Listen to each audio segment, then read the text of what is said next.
The following is a presentation of the Matt Talk Podcast Network. Listeners of the Short Time Wrestling Podcast, I bring to you the pre-order for the 2018 Matt Talk Online NCAA Division I Fan Guide, the digital preview guide that's over 200 pages of facts, stats, results. If there is a result that happened in NCAA wrestling and that wrestler is in the NCAA Division I championships coming up in Cleveland, I guarantee you that result will be in the guide. Save yourself $5 by using the offer code podcast. Go to matttalkonline.com/fanguide18. Click the I want this button. Click order now, pre-order. It'll be digitally delivered to your inbox on March 13th, maybe even a skosh earlier. Over 200 pages of facts, stats, results. I stake my reputation on the claim that this is the single greatest thing that will add to your knowledge and experience at the NCAA championships. Everything you want to know about 330 wrestlers and all the teams competing, available. matttalkonline.com/fanguide18. Use the offer code podcast. Save yourself $5. It is a short-time listener exclusive. This is the product that ESPN and all the Mad Side broadcasters use. Their production truck, their broadcasters, you name it, it's in there. Facts, stats, again, I've said results, pub trivia, all-American lists.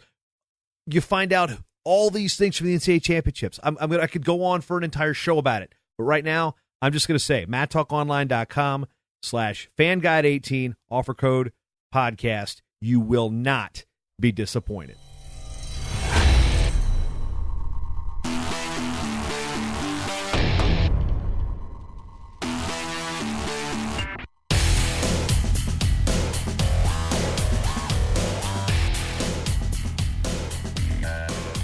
Another episode of the Short Time Wrestling Podcast. Coming up this weekend, we will see the WCWA, the Women's Collegiate Wrestling Association, have their national championships in Oklahoma City, Oklahoma. Joining us on the program today, the head coach of the newly anointed top-ranked Campbellsville Tigers, Lee Miracle, a veteran wrestler himself, now in his fifth year at Campbellsville with the women's program there. Lee, first of all, welcome to the program. Hey, thanks for having me, Jason. So women's wrestling is growing. We've got a bunch of teams that are adding every single year. We've had Wrestle Like a Girl recently announce that they are petitioning the NCAA to push women's wrestling as an emerging sport. And while Campbellsville University is an NAIA institution athletically, that type of movement for women's wrestling is got to be a positive, even for coaches at schools that aren't at NCAA institutions. Yeah, it's pretty awesome to see what's going on, with Wrestle Like a Girl and other organizations pushing for this. I think NCAA will be sanctioned emerging sport next year. NAIA may be at the same time. I know that they're working on it right now. When it comes to your background, you were a senior level athlete, I believe, with the Navy, correct? Yeah, I used to wrestle for the Navy a long, long time ago. So, and then as many wrestlers do, their kids start to wrestle. And what was the introduction for you and your daughter, Kayla, who many have heard of, Kayla Miracle, now a three-time national champion going for her fourth title this year? What was your introduction to her to women's wrestling, or maybe what was your introduction to women's wrestling as a whole? Well, to be honest, my introduction to women's wrestling was being an assistant coach on a high school team and having a couple of girls come in and not be there really for the right reasons and not really, for the sport. And so I was also coaching the club at the same time. And one day we were coming back from a fishing trip, Kayla and I, and I remember her asking me, why can't I wrestle? And of course I told her, ask her mom. She asked her mom, and of course she said, you can do whatever you want. Go ahead. So here we are today.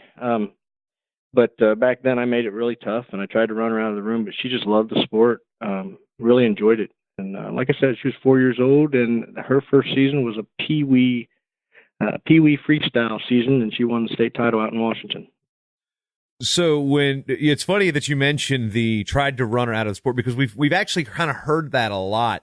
Do you feel that maybe those initial reactions to girls wrestling are met by a number of coaches that then maybe their minds change once they realize that these girls want to be here just as much as the boys do? Well, definitely. I think that, back then there was a lot of there weren't as many females doing it for the right reasons. Now there's just an explosion of girls and young women out there competing for all the right reasons, for all the things that this sport does for them. And back then, that really wasn't the case that much. And when you had an experience with a female athlete, sometimes it was a negative experience. And the more negative experiences you have throughout the country, the harder it is, to change people's minds. So now that there's all these positive experiences with coaches, I hope that changes. Who was Kayla's first kind of women's wrestling role model as she was growing up? Wow. I know she loves Tricia Saunders. And she's always, she's sort of always kind of talked about her and, praised her and just said, different things along the way. And then, of course, when I can't remember which world team we were on. We were in France. We were in France competing, and Tricia was there, and Kayla often reminisces about her time with her. She likes her a lot. Now I realize that there are a lot more young women on the program at Campbellsville University. It's more than just a Lee Miracle, Kayla Miracle relationship. And what's that been like getting into college coaching with a brand new college women's team now in its 5th season? Looking for the school's first national championship. You've got the school's first national duels title in a wild match with McKendree. And now as the school goes into its 5th year looking to win a national championship, I mean, the opportunity to coach women's wrestling at the college level, I mean, how was that? How did you take that approach, and how did you end up landing the job there? Well, I guess it started a long time ago when I took my first coaching job. I was actually at a youth program in Maryland, and I worked my way through the military system, and I coached along the way. When I was on sea duty, that's when you're looking at deployments and things like that. When I was deploying, I always had to be like an assistant coach or something like that, because at any moment with that job that I held, I could be deployed. So, you didn't want to put yourself in a situation where you left a team high and dry. So a lot of coaching jobs, a lot of, everything from the youth level, beginner, novice to middle school and high school assistant coaches jobs, and then tons of administrative positions that I've held. And wrestling as a whole seems to be a prevalent theme throughout the military. I was this past weekend, I spoke with Joe Cardona, who's the long snapper for the New England Patriots. He went to the Naval Academy. He wrestled in middle school growing up. And, of course, there's several wrestlers that was in the game. But as far as the service academies and the military goes, combatives training, things like that, I mean, wrestling seems to be everywhere within the military. Yeah, it like you alluded to, it makes sense because a lot of there's a lot of jobs in the military, and whether you're a soldier, a sailor, or an airman, that you're going to need to learn some hand-to-hand combat. Now, when it comes to being a college coach, is that something where your military career, were you retired? But when you took this job, how did that work? Yeah, I retired out of Naval Weapons Station Crane. And when I retired, I kind of took a little time off, and I was trying to figure out what I wanted to do. And I had a few different job options, and I came down here and I interviewed for this position, and I just really fell in love with the place. Truth be told, and I was really nervous that maybe Kayla wouldn't like it, and I wasn't going to take the job unless Kayla liked it. And Kayla at that time was a senior at Culver Academy, and I called her up and I just told her, hey, I want you to come down and look at it. I'm not going to tell you anything about it. I'm not going to give you my opinions. I want you to just do a regular visit. And after you visit, I want you to take a couple days and think about it. And then we'll sit down and we'll talk about it. Well, she came down and she did her visit. And 2 days later, I got a long text message saying that, Dad, I really loved it there. I felt like that was the place that I wanted to be at. I love the school. I love the fact that we can start a program together. Please take the job. That's a big summary, but that's what it was. So there I was in that position, and had to make some tough decisions in life, and kind of went with the one that we just kind of followed our hearts is what we did. sitting there, it's not the first time Campbellsville had to start a program from scratch. Men's coach Frankie James was there since that program was initiated and has seen some good national success. What was that those first conversations like with Frankie James when you came on board? Well, Frankie and I are friends, and we used to eat together. We talk about just different things that coaches talk about, like, how do you do this here at this school? What's the policy for this? What's the procedures for this? That kind of stuff. And other than that, it's just been, a very cordial relationship. He coaches the men's program, I coach the women's program, and we try to stay out of each other's way. And all we have to do is communicate a little bit, and we do that fairly easily. We've had Julius Salata on the show quite a bit, and Jason Mormon with their experiences over at King, which has won a couple national titles and national duels titles. And they look at it, they have their the men's and women's teams really kind of commingle socially. They feel like that it's two teams under one program. How do the men's and women's wrestlers interact there at Campbellsville? Well, I'd say outside of the wrestling room, because during for the wrestling room, they have their practices, we have our practices. But outside of the wrestling room, I know they all hang out together. We go to the men's dual meets and watch them. They come to the women's dual meets and watch us. We support each other, and I think that support just continues to grow as these athletes, grow to know each other more, and we just build a better program overall. Is that pretty cool to see? I mean, being in what was pretty much once regarded as a predominantly male sport, I mean, it still is predominantly a men's sport, but when you see even the guys starting to get up for the women's matches versus, that relationship can sometimes be one-sided when there's men's and women's sports at the same school. I mean, how have you seen, the athletes from the other side, from the men's team really respond to having women's wrestling on campus?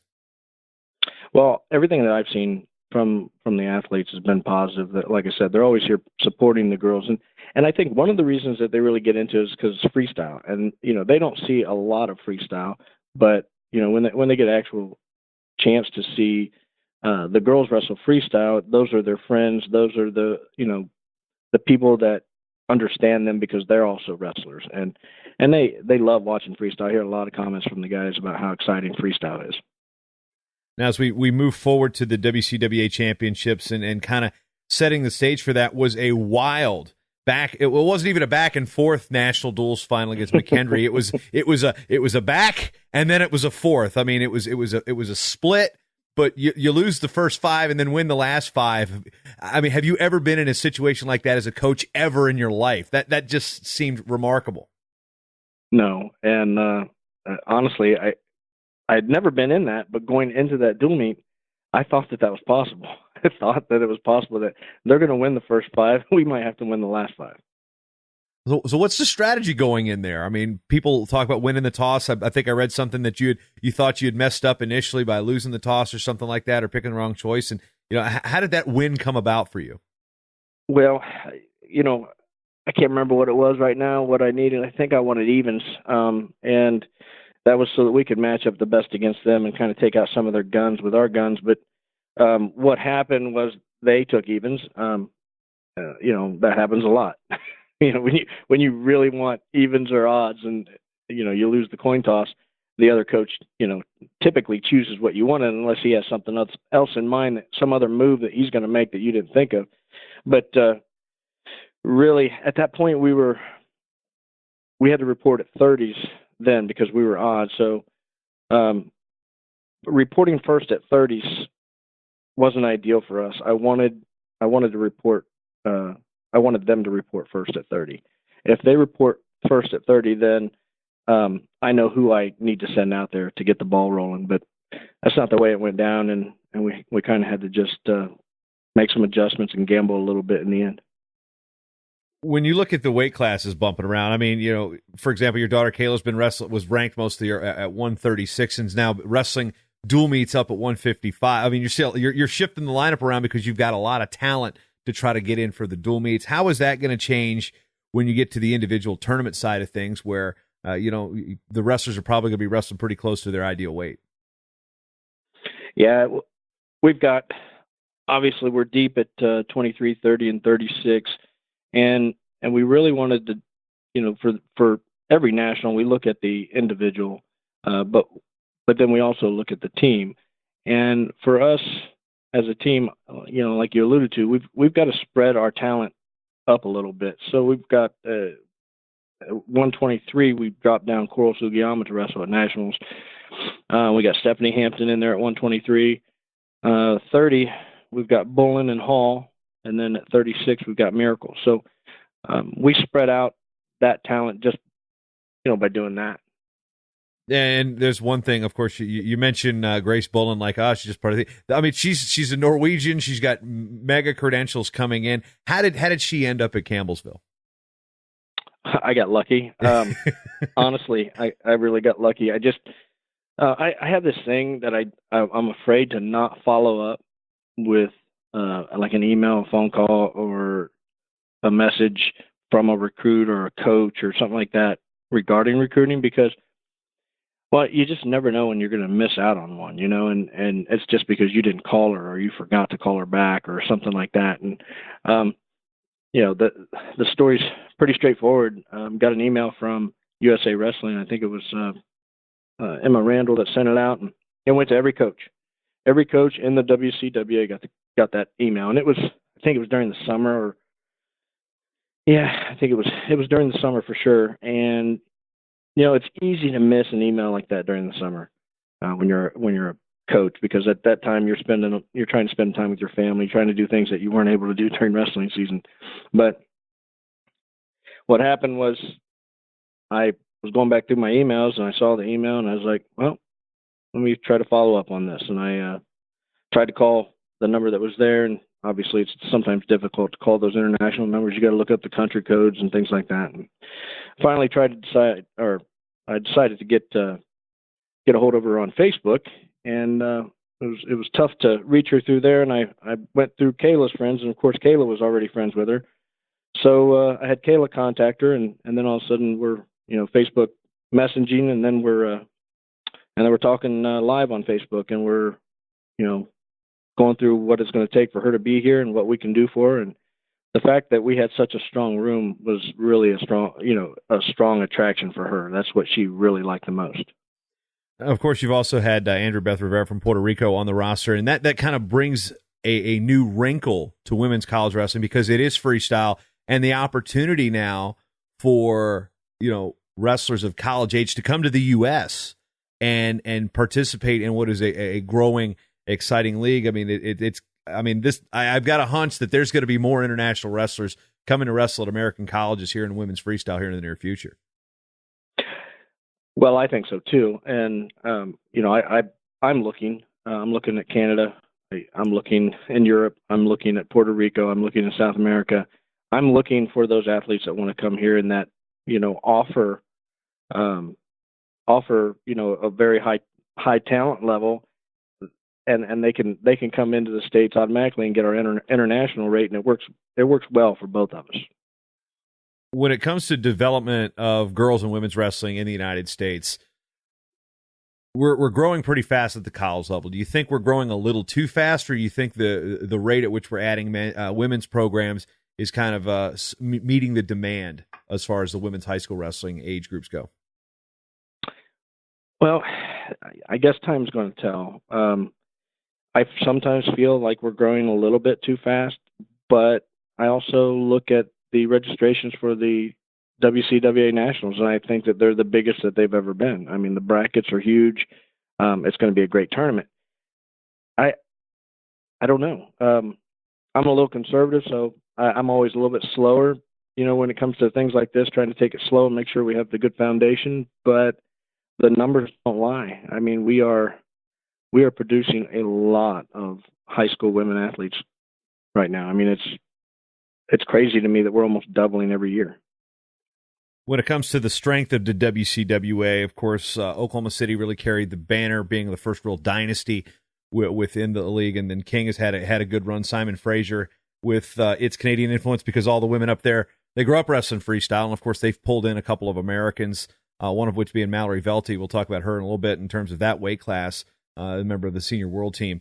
And we're just looking at the power struggle. What was the hardest part about breaking through to be one of those top 2, top 3 programs within the WCWA starting from scratch? Wow, there's a lot of answers to that question, Jason. I think maybe the number one thing was getting to where we've been through the cycle once. And like you said, this is our 5th year, so we've been through the cycle once. And what I mean by that is we've recruited a full cycle. Now, you learn a lot recruiting a full cycle. You learn what kind of recruits work well with your school and what kind of recruits don't. And I think we've just found that there's a certain type of student athlete that fits in best here, and that's what I'm going after, and that's kind of what I'm sticking to. And that has developed and gotten better over the last 4 years. And if I were to tell you the girls I've recruited this year, they would all fit a certain profile academically, athletically, work ethic wise, across the board. They're just really solid kids. One of the things that's been discussed about women's wrestling and where the athletes go is a lot of these schools are small, private liberal arts colleges in places that are non-traditional wrestling powers. I mean, you've got a slew of girls that go from Hawaii to Jamestown, North Dakota, of all places. You've got Campbellsville, Kentucky, and Bristol, Tennessee, and what was it, Powder Springs, Georgia. You got all these little places. I mean, I think Oklahoma City is like the biggest metropolitan area for the women's college wrestling team, outside of that area of British Columbia where Simon Fraser is. But what's the challenge in recruiting to such a small school? It's not a Big Ten power. It's not like you're recruiting women's wrestling to come to Iowa or Penn State or Oklahoma State. Well, honestly, at first I thought there was a recruiting challenge here because I've got, just like you said, it's a smaller town. It's a very nice small college town, beautiful countryside. You got everything you need here, but it's not a big draw like McKendree's close to St. Louis, Simon Fraser, like you said, Bristol, Tennessee, for King. There's some schools out there that are situated in very, very unique or not unique so much as very. It's a strong pool. It's a strong recruiting pool for them, their location. And I thought that was going to be a negative here. And what I've done is I've just found that it can be a positive. I'm looking for the right girl that fits here. I tell my recruits all the time, if you're a city girl and you want to be shopping every day and doing all that kind of stuff, then this isn't where you want to be. But let me remind you that you're going to be traveling almost every weekend, so you're probably not going to be doing much of that, and you're going to be seeing a lot of other places. But it's really turned into a blessing because a lot of the girls that visit here just love it. It's beautiful, and I'd say we're about a 90% signing rate if they visit. What about what the WCWA has done for the depth of the U.S. senior level? I mean, and especially the junior level, because that's the age groups that these young women are competing in. You've got, instead of a handful of developmental athletes that live at the training center, now you've got 30 plus colleges that have training situations. I mean, from a coaching standpoint, and looking at it from a senior and junior level, as far as USA Wrestling's concerned, your hammers might end up saying, okay, we're going to go to the training center, but you've got a developmental system that's basically benefiting the Olympic movement right off the bat. Well, I think to their credit, starting to take girls to the cadet world championships and things like that, and I guess that was back in, I think Kayla's first cadet worlds was to Hungary, and that would have been like her maybe sophomore or junior year of high school, something like that. And I think that was the first trip that they had started to do again. They weren't making those trips before, and I think starting those trips and taking those trips has just made it explode. Everybody wants to be part of that. Everybody wants to make one of those teams. And so you've got girls out there that are kind of looking up to, those Mallory Velties, those Kayla Miracles, and they're saying, you know what, I can do that too. And I think that is drawing the girls in as much of it as anything. As far as the WCWA championships go coming up here, as far as the rankings go, tournament points wise, you guys do sit at number one, a spot you haven't actually possessed until this week going into the championships. Let's just, for those who are unfamiliar with how this tournament works, how does the number of entries go? What are schools allowed to bring? Who are they allowed to bring? Sure. Oh, well, you are allowed to enter 15 wrestlers, and there's 10 weight classes. You can enter 15 wrestlers, but at registration time, and that's Thursday afternoon, you will have to choose who your 12 points getters are. So that's kind of another level of difficulty. It'd be nice if it was you entered your 15 and it just automatically the computer uh, totaled the top 12 that scored for you, but that's not how it works. You have to actually choose them. So that's a little bit of a wrinkle in the whole thing. Then, of course, you've got the tournament itself and how that's scored. And, if you want to talk about that, we can talk about that too. Well, that's just placement, right? Or are they using actual folk style scoring? Well, they'll do placement, but they'll do the advancement and placement, and you also get bonus points. Okay, so basically, like how we're wrestling fans are used to your typical high school or college scoring format. It's not something that's based on freestyle. So your bonus points, I guess, would be for freestyle probably more classification points, right? Right. Well, a fall is worth 2 bonus points. Tech is worth 1 bonus point, and then of course whatever level you're in that you advance from, those advancement points, and then of course if you place in the top 8, you're going to get placement points. Okay, gotcha. So it's very similar, not necessarily exactly because there is no major decision in the women's freestyle world thing. So we've got that situated now. I can only imagine that a seating meeting for this thing is just absolutely disastrous. Well, I'll tell you what makes it crazy is maybe you've got a bunch of girls on your team that are now wrestling at a new weight. They haven't wrestled there all year, or maybe they have once or twice or something, but they were ranked at another weight, and then all of a sudden they drop down a weight or maybe go up a weight, and I've seen both of those happen this year. And all of a sudden you've got a new rankings to do basically, and that's what we'll do at the seeding meeting. So fresh off the press is this new rankings for February, and I believe this is what the rankings committee believes is going to be the seed. But there's still going to be a seeding meeting, and there's going to still be some discussion. So I wouldn't be shocked to see some movement in this. Yeah, let's just take a quick peek at what we're looking for here at the WCWA Nationals. Of course, 101 pounds. Marina Doi looking for third championship. Her and her twin sister Regina ranked 1-2. Michaela Campbell, one of the girls on your team of freshmen, age group success, been very good this year. Ranked 6th. Then for the smallest weight, Asia Ray is a world bronze medalist, sitting there at number 3 as well. So this we start off the bat. 101 is a pretty good weight in terms of the firecrackers that are in there. Yeah, I think 101 is loaded. It's a very tough weight class this year. Campbell just dropped down from 9, and that's her ranking really because she hasn't had head-to-heads against the girls in front of her. I wish we would have been able to do that, but we held her out a couple times just because she had a nagging injury and that we wanted to get healed up. So, like instead of going to McKendree Bearcat Open and wrestling and trying to get a better seed, we just decided that it was more valuable to get healthy. So that's what we did with her, and she's at number 6, and we'll deal with that. Cody Fowle, transfer from Oklahoma City, where she was a 3-time All-American, 2-time champ. She's a top-ranked girl at 109. And Charlotte Fowler, you've got at number 2 here. And Fowle has just been, she's a pretty dominant wrestler, goes for the fall, pretty dangerous. I mean, obviously she's the clear favorite here, but what's the field got to do, including Fowler, to try to knock off Cody Fowle from winning a 3rd national title? Well, in my opinion, Fowle is very, very unconventional, unorthodox. So she's tough to wrestle. She's very strong. Of course, you can talk to any wrestler that's ever wrestled her, and they're going to tell you how strong she is. The opposite, well, not the opposite, but Charlotte Fowler is like very straight stick, very position oriented, and wrestles that type of match. Stays in position and tries to do things textbook.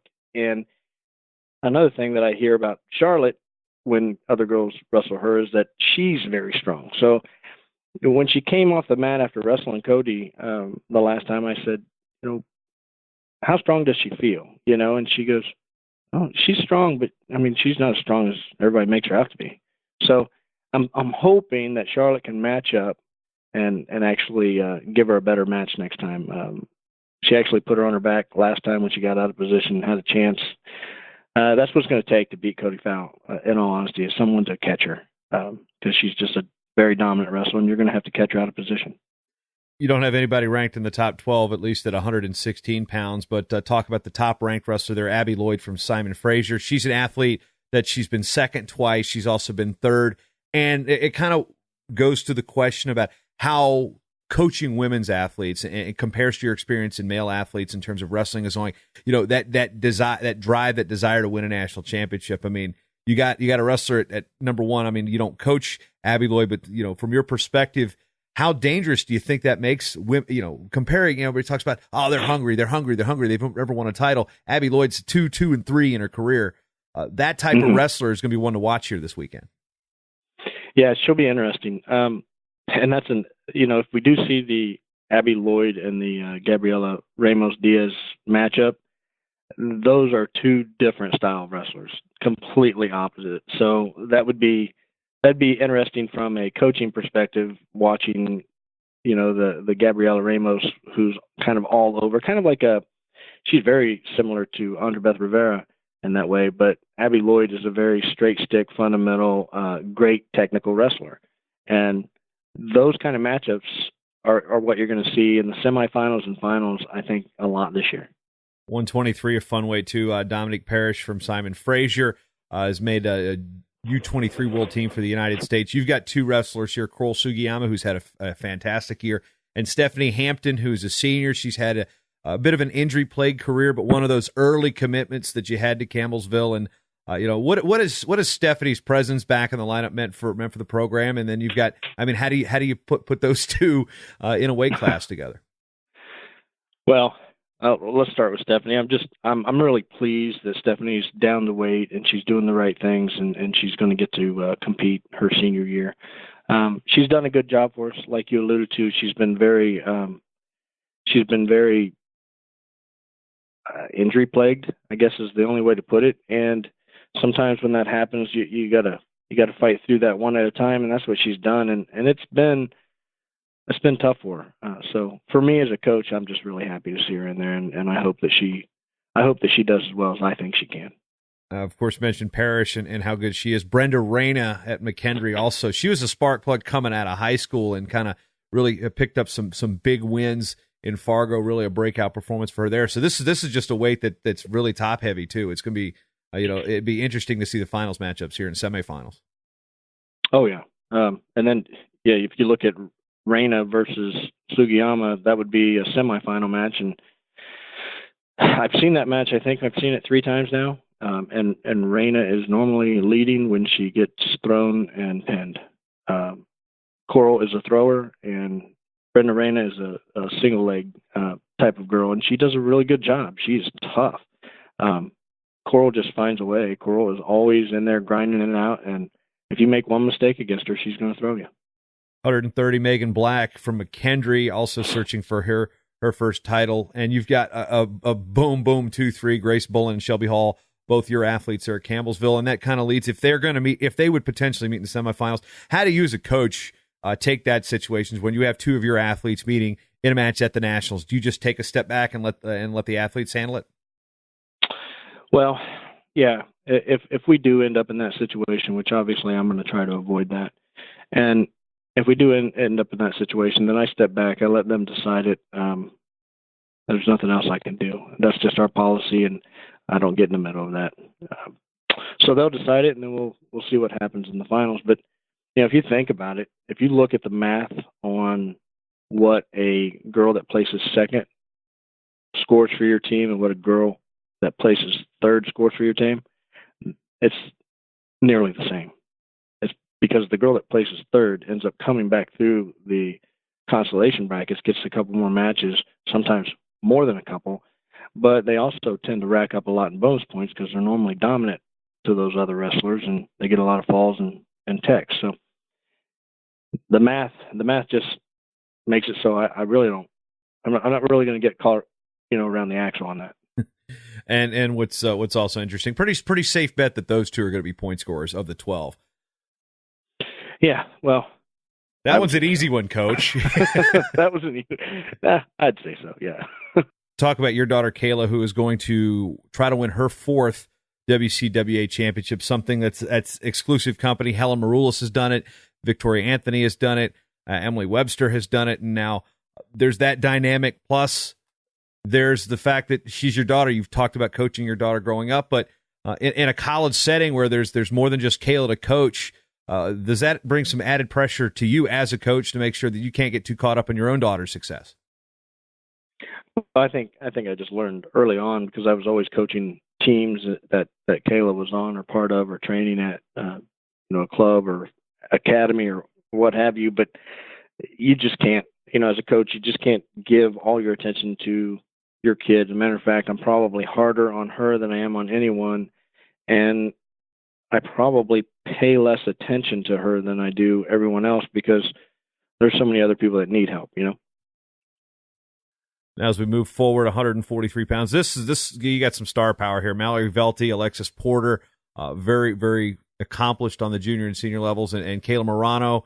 In case you've been under a rock for about the last decade, Kayla is the daughter of Christy Davis, who, a.k.a. Christy Morano, a.k.a. Christy Sengline, multiple time, I think, 9 world medals, a couple world titles in there. So Kayla's a freshman, Mallory a senior, Alexis Porter a redshirt junior. So really, really, really tough weight there, and you've got 2 wrestlers that are also ranked in that weight class. So that might be your deepest weight. Well, this weight class is interesting because, like you said, Mallory Velty sits at the top, and I honestly think that Mallory's almost a shoe-in to win this, unless somebody really picks it up and wrestles the best match of their life in the finals against her, because I just haven't seen anyone that can keep up with Mallory. She's explosive. She's tough. We even thought about bumping Kayla up to wrestle her, and our discussions as a coaching staff was, if we bump Kayla up to try to take points from Simon Fraser to wrestle Velty, then, we're really gambling there. And we all, basically the thought was that at 143, Mallory Velty was a slight advantage over Kayla Miracle. Truth be told, that's how that discussion went. And if Velty decided to drop down, because I know she's dropping down for the clip-on right after this, and Kayla will be wrestling at the clip-on. So my thought was, because of a discussion that was had, was that Mallory might drop down to 36. So if that were to happen, if Mallory were to drop down to 36 because she was cutting for the other tournament after this, then we'd see a match at 36, and at that weight, I thought Kayla was the favorite because she wouldn't have to cut. So that was how the discussion went, and I know that there's a lot of people that wanted to see that match, and I'm sorry I couldn't provide it, but I had to think a little bit more about my team and my daughter. Of course, because I'll be honest, I wanted to see it too. I mean, I'm a wrestling fan too. Now, also Velty going for her 3rd title. She was 4th as a freshman and has 2 titles. She started out as a 130 pounder and then up to 143. Upper weights were, Neoni Hill from Lindenwood Belleville's kind of been the flag bearer for that school. Really had a breakout performance, at least in my eyes, at the 2016 Olympic trials. I'm sitting there going, who is Neoni Hill? And you'll get some pretty good depth there in terms of quality of the weight. It's not star-studded by any means, but it's a weight class that bears watching. It does. You're right. It's not loaded with star power, but there's some depth to it, and there's and I was taught how to pronounce that name, by the way. It was knee on knee. So knee on knee. Her coach actually taught me that. So knee on knee Hill. And she's athletic, and she is super tough. She's fun to watch. Knee on knee. All right, got it. See, it's rare that I get corrected on a name, but I'll take it. Well, I got corrected too. That's the only reason I knew. But yeah, it's a really interesting weight class. I think that Hill is, the strong favorite here. I have not really got to see a couple of these girls in here wrestle that much because of the West Coast stuff, but we don't always get to see all the West Coasters. But we've got Becker in there, and I think Becker just keeps improving, and she's one of those young kids that grinds it out every day, and I mean she's one of those kids that you love having as a coach. Another good weight at 170. Rachel Waters, the Iowa native for Oklahoma City. Brittany Marshall from Wayland Baptist. Casey Morehouse at Grays Harbor. And then Mariah Harris, your wrestler at number 4. Just that top 4, you're looking at credentials. It's also going to be a pretty good semifinals if seeds hold. Yeah, I'm actually this weight class, I think, is a little bit deeper than most people give it credit for. I know that, Rachel Waters is definitely the favorite here, but that matchup, if she does wrestle in the finals, she would wrestle if the seeds hold Brittany Marshall, and I would love to see that match. I think that that's going to be a really good match. If that happens. Now, the semifinal match with number 1 versus number 4, if the seeds hold, would be against Mariah Harris, and hopefully Mariah's gotten better over since the last time she's wrestled Waters, and is going to be able to give her a better match. I know that she's watched film and she's made some adjustments. I know she's gotten better. I don't know if she's gotten good enough, quick enough to beat Rachel, but Mariah's an athlete. She can really beat anyone if she wrestles the right match. And finishing up with 191 pounds, Peyton Smith from Simon Fraser, Paige Baines from Grays Harbor, Pacific Northwest there, Caitlin Hill, who has had quite a bit of age group success. Hard to believe that she's a senior in college. I mean, I remember watching her break through at the cadet level years ago, and then Brandy Lowe, who's got some experience after her career started at Ottawa, now at McKendree. Just, again, at 191, it's about as unpredictable as you can get sometimes. It really is. You never know what's going to happen at 191. We've got 2 girls in there, and I think that they can battle with all of these girls. So if this would be the weight class that I would not want to pick. If I had to pick a weight class, 1 through 8, I think this is the one that would be the hardest for me. Team wise, it's going to be a battle. I mean, how are you? What's going to happen for Campbellsville to take home a national championship? Well, we're going to have to continue to do what we've done all year, and that's just go out and fight as hard as we can, and know that no one's going to give us anything, and expect to, get punched in the mouth and have some low points during the tournament, and then just keep fighting, and then somehow, some way, come out on top in the end. A lot of that's going to be head-to-heads. A lot of that's going to be moments where you think you're hurt, you're in that woe is me attitude, and you get to make that decision. Do I harden up right now and do I go, or do I kind of wuss out and do I use this as an excuse? I think if they all keep the right attitudes and push as hard as they can, we've got a great shot. WCWA National Championships coming up Friday and Saturday, February 9th and 10th. Check it out on Flow Wrestling. That's where you can watch the exclusive stream of it. And Lee, best of luck to you and your team, but of course, all of the combatants in the WCWA. This should be a real fun weekend for not just women's wrestling, but for college wrestling as a whole. Thanks, Jason. You're right. This is probably the most parity we've seen in the WCWA in the last 10 years. The Short Time Wrestling Podcast is proudly outfitted by Compound Clothing. Shirts, singlets, custom gear orders, everything you need. Call up Cliff and the crew at cmpteamwear.com. First time listening? Well, you can change that by going to MattTalkOnline.com/GetShortTime to subscribe on Apple Podcasts or listen on your favorite podcatcher at MattTalkOnline.com/listen. This show is part of the Matt Talk Podcast Network. For more wrestling podcasts, head over to MattTalkOnline.com.